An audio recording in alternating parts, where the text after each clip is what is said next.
Hi உறவுகளே, welcome to சாரா லாக்ஸ்.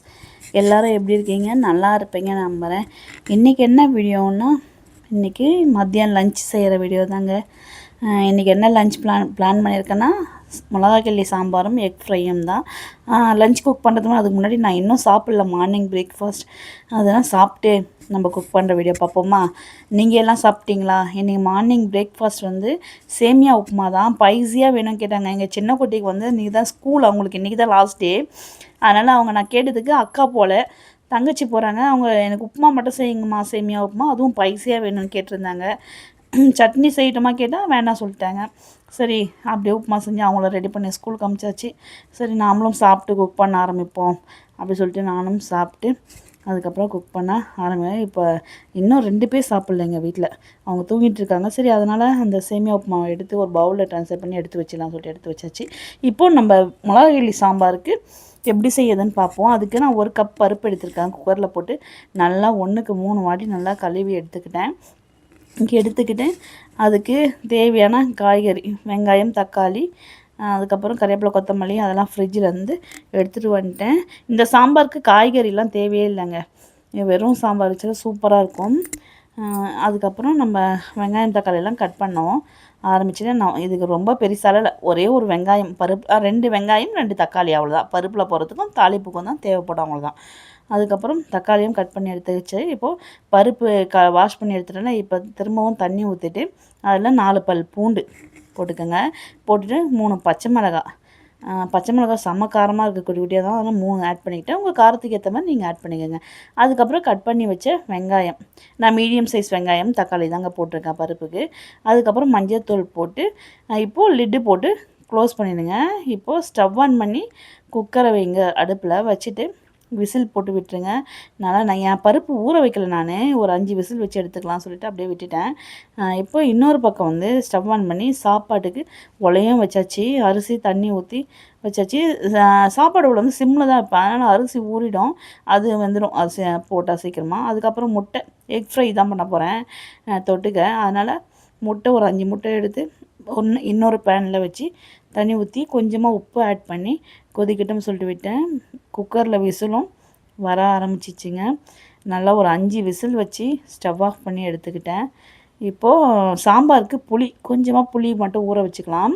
ஒரு பவுலில் கொஞ்சமாக புளி போட்டு தண்ணி ஊற்றிட்டேன்.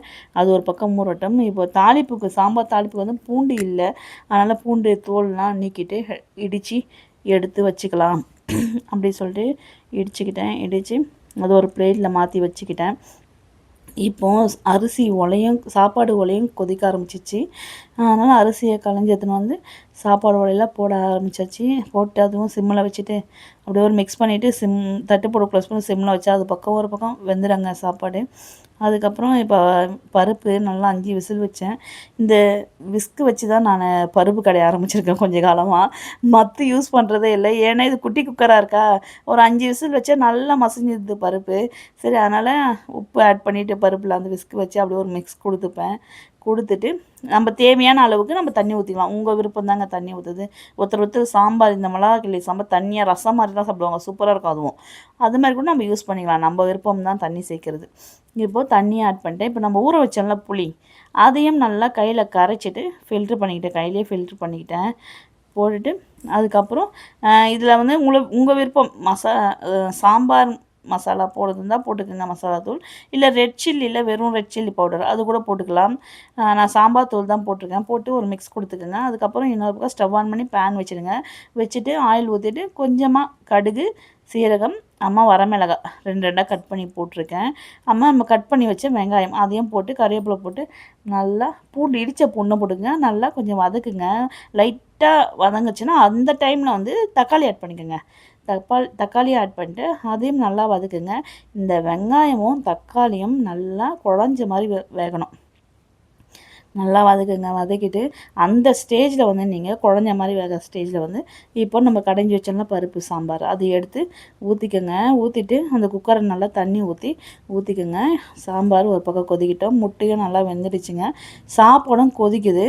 நல்லா மிக்ஸ் பண்ணி விட்டுட்டு அப்படியே தட்டு போட்டு க்ளோஸ் பண்ணிட்டேன். இப்போது சாம்பார் கொதிக்க ஆரம்பிச்சிச்சு. அதனால் கொத்தமல்லி ஃபைனல் ஸ்டேஜ் கொத்தமல்லி போடுவோம்ல, அதுதான் சிசர்லேயே குட்டி குட்டியாக கட் பண்ணி போடலாம் அப்படி சொல்லிட்டு குட்டி குட்டியாக கட் பண்ணி போட்டு ஒரு மிக்ஸ் கொடுத்துட்டேன். சாம்பார் ரெடி. அதை எடுத்து ஒரு பவுலில் ட்ரான்ஸ்ஃபர் பண்ணிட்டேன். மிளகா கிள்ளி சாம்பார் இப்படி தாங்க செய்யணும். நான் என்னோடய ஸ்டைல் இதுதான், இப்படி தான் செய்வோம். இப்போது முட்டையை தோல்லாம் உரிக்கலாம் சொல்லிட்டு கால் வலிச்சு தான் ஹால்லேயே உட்காந்து கொஞ்சம் தோல் டிவி பார்த்துட்டே தோல்லாம் உரிச்சு எடுத்து அதை ஒரு தோல்லாம் எடுத்து ஒரு டஸ்ட்பினில் போட்டுட்டு இப்போது முட்டையை 2 கட் பண்ணி எடுத்துக்கிட்டேங்க. எடுத்துகிட்டு இப்போ மசாலா முட்டைக்கு அதுக்கு மிளகாத்தூள், சால்ட்டு, மஞ்சத்தூள் அவ்வளோதான். தண்ணி கொஞ்சம் தண்ணியாக மிக்ஸ் பண்ணிக்கலாம். அப்போ தான் முட்டையில் நல்லா ஸ்ப்ரெட் ஆகும். அதனால் தண்ணியாக ஊற்றி நல்லா மிக்ஸ் பண்ணிவிட்டு ரொம்ப தண்ணி ஊற்றிடக்கூடாது. முட்டையில் ஒட்ட அளவுக்கு இருக்கணும் அந்த மசாலா. இப்போ சாப்பாடும் வடித்தாச்சு, வெந்துடுச்சு. மிக்ஸ் பண்ணி எடுத்து இப்போ முட்டை ஃப்ரை பண்ணிக்கலாம். பேனில் ஆயில் ஊற்றிட்டு இப்போது நம்ம மசாலா பூசி வச்சுருந்தோம்ல அந்த முட்டையை எடுத்து ஒன்று ஒன்றா போட்டுக்கோங்க. போட்டு கொஞ்சமாக கறிவேப்பிலை அதையும் போட்டுக்கோங்க. ஒரு 2 மினிட்ஸ் 3 மினிட்ஸ் விடுங்க. அப்படியே அந்த லைட்டாக கோல்டன் கலரில் ஆகும். அந்த ஸ்டேஜ் வர சொல்ல பெப்பர் தூள் போட்டுக்கோங்க. போட்டுட்டு திருப்பி இன்னொரு திருப்புங்க. ரொம்ப நம்ம கரண்டி வச்சு இது பண்ணால் உடஞ்சி தனித்தனியாக வந்துடும். எல்லோ தனியாகவும் அந்த ஒயிட் தனியாகவும் வந்துடும். அதனால் நம்ம பக்குவமாக செய்யணும் முட்டையை மட்டும். அதுக்கப்புறம் எடுத்து ஒரு டிஃபன் பாக்ஸில் எடுத்து வச்சுக்கிட்டேன். இன்றைக்கி லஞ்சு ரெடி பண்ணியாச்சுங்க. இன்றைக்கி இதுதான் லஞ்சு எங்கள் வீட்டில். ஒயிட் ரைஸு, எக் ஃப்ரையி, அதுக்கப்புறம் சாம்பார், மிளகாய் இலை சாம்பார். நீங்களும் ஒரு வாட்டி ட்ரை பண்ணி பாருங்கள். இந்த சாம்பார் சூப்பராக இருக்கும். கமெண்ட் பண்ணுங்கள் செஞ்சு பார்த்துட்டு. அதுக்கப்புறம் வெள்ளரிக்காய் பாப்பாவுக்கு ஸ்நாக்ஸ்க்கு இன்றைக்கி குக்கும்பர் தான் கொடுத்து விட்டேன்.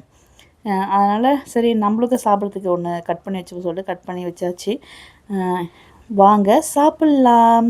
இன்றைக்கி லன்ச் வீடியோ எப்படி இருந்தது? உங்களுக்கு பிடிச்சிருந்தா கண்டிப்பாக கமெண்ட் பண்ணுங்கள். இந்த வீடியோ பிடிச்சிருந்தா லைக் பண்ணுங்கள், கமெண்ட் பண்ணுங்கள், சப்ஸ்கிரைப் பண்ணுங்கள், சப்போர்ட் பண்ணுங்கள். இப்போவும் போல் எப்போவுமே உங்கள் சப்போர்ட் எனக்கு தேவை. வீடியோ பார்த்தவங்க லைக் பண்ணுங்கள் கண்டிப்பாக. தேங்க்யூ.